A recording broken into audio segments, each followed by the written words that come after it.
धीरा ये जहर एक दिन आपको खोखला कर देगा, हड्डियां कमजोर पड़ जाएंगी, समय के पहले बीमारियों का आप घर बन जाएंगे।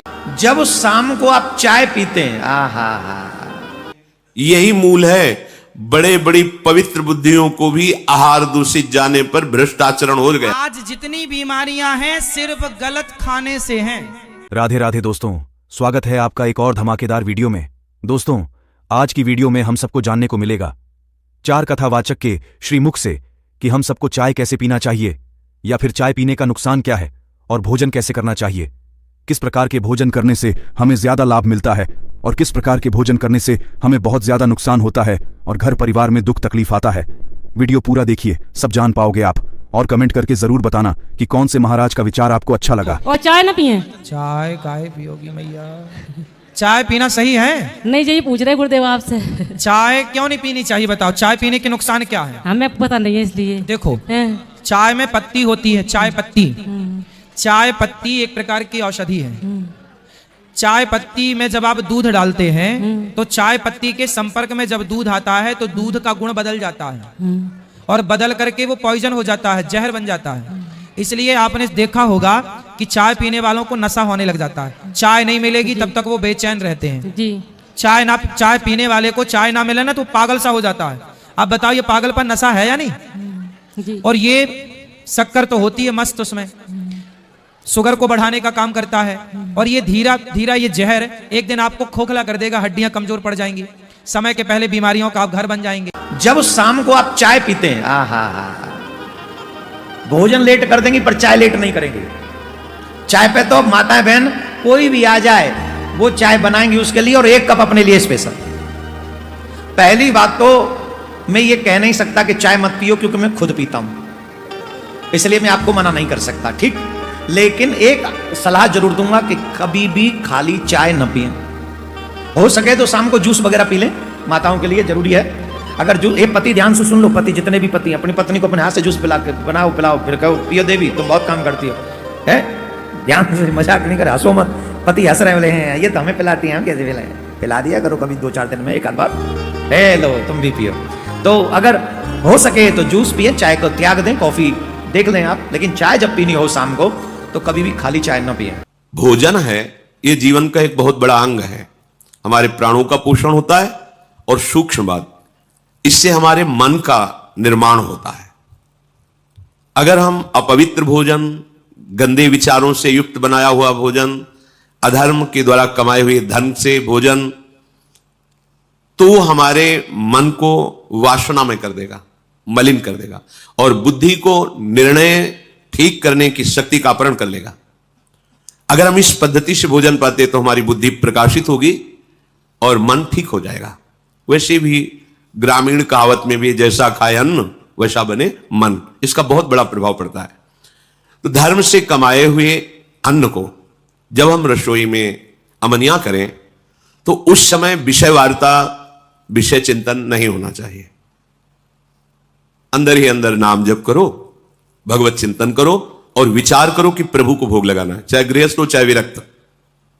किसी की तरफ देखो मत, अपने प्रसाद की तरफ देखो, सावधानी रखो, एक एक कवल में भगवत नाम जप, राधा राधा राधा। उससे क्या होगा, आगे कह रहे हैं, क्षमस तारणाय वही, अपने को तारने की और दूसरे को भी तारने की बुद्धि उसके अंदर प्रकट हो जाती है। हम लोगों की आज जो बुद्धि मलिन है ना, मनमानी आचरण करने का आदेश कर रही है, उसका कारण यही है। बहुत तरह से हम अपनी बुद्धि को अपवित्र करते रहते हैं।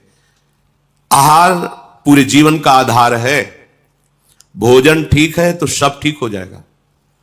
भोजन धर्म युक्त कमाए हुए धन से भगवत चिंतन करते हुए, रसोई में अमनिया करके, भगवत अर्पित करके, प्रसाद स्वरूप मौन धारण करते हुए, नाम जप करते हुए प्रसाद को एक हाथ से पाना। इससे क्या होगा, कह रहे हैं सात क्षमस तारणाए वही, वो अपने को भी तारने में समर्थ है और दूसरे को भी तारने में समर्थ हो जाएगा। क्या होगा, उसकी बुद्धि भगवत परायण हो जाएगी। और इसके विपरीत जूता पहने हैं, अब जैसे आप समय देखो कलयुग का, आप जैसे भोजनालय में कहीं, जिन्हें होटल आदि कहते हैं, वहां पाने गए, आप जूता थोड़ी उतारते हैं, हाथ थोड़ी धोते हैं, कुल्ला थोड़ी करते हैं, पशुवत आचरण। ऐसे ही जूता पहने हुए, ऐसे ही क्या कैसा बना हुआ है, कोई निर्णय नहीं, तो बुद्धि कहां जा रही है?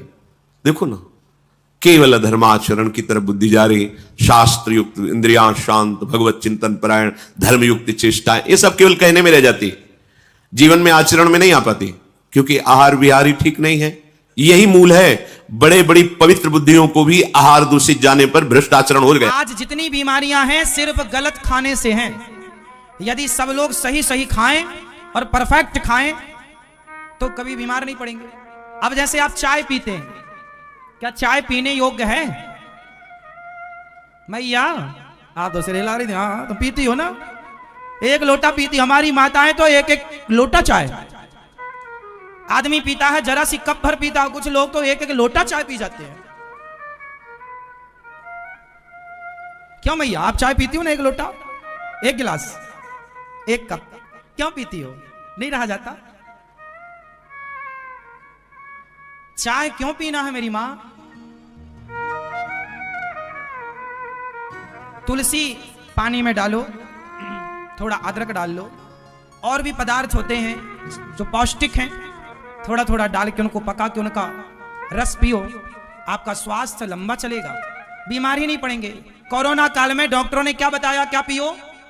जोर से काढ़ा, इम्यूनिटी पावर को स्ट्रांग करने के लिए क्या है, लेकिन आप क्या पीते हैं? चाय। कोरोना चला गया, फिर आप चाय पे आ गए। मैंने कहा 4 तरह का भोजन बेकार होता है। पहले नंबर का भोजन, जिस भोजन की थाली को कोई लांग कर चले गया, वो नाली में पड़े हुए कीचड़ के बराबर होता है। ऐसा भोजन नहीं करना चाहिए जो कोई लांग कर चले गया। दूसरा भोजन, जिस भोजन की थाली में ठोकर लग जाए, वो भ्रष्टा के बराबर, गंदगी के बराबर होता है। जिसमें ठोकर लग गई और खा लिया, वो भ्रष्टा के बराबर है। तीसरे नंबर का भोजन, जिस भोजन की थाली में बाल पड़ा हो, केश पड़ा हो, वो दरिद्रता प्रदान करता है।